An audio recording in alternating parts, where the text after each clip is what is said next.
So hi డీమ్ so Kyrgyzstan MBBS బెటరా లేకపోతే రష్యా ఎంబీబీఎస్ బెటర్ అని అడుగుతున్నారండి.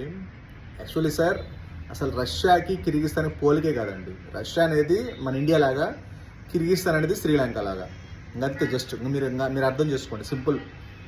సెక్యూరిటీ వైజ్ అవ్వచ్చు, క్వాలిటీ ఆఫ్ ఎడ్యుకేషన్ వైజ్ అవ్వచ్చు.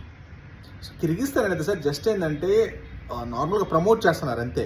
అంటే ఇళ్ళ దగ్గర పిఆర్ వచ్చి ప్రమోట్ చేస్తున్నారు అంతే. అక్కడ there is no standards, there is no rules and regulations, there is no quality of education, there is no security also. మీకు వాళ్ళు చెప్తారు సెక్యూరిటీ ప్రొవైడ్ చేస్తామండి, లేకపోతే ఇండియన్ ఫుడ్ ప్రొవైడ్ చేస్తామండి, ఇండియన్ మెస్ అని ఇవి చెప్తారు అంతే. క్వాలిటీ ఆఫ్ ఎడ్యుకేషన్ ప్రొవైడ్ చేస్తామని ఎవరు చెప్పరు. ఎందుకంటే అక్కడ unsecured country, under developed country. Indians అంటే విపరీతమైన దాన్ని ఏమంటారు, నెగిటివిటీ అనమాట.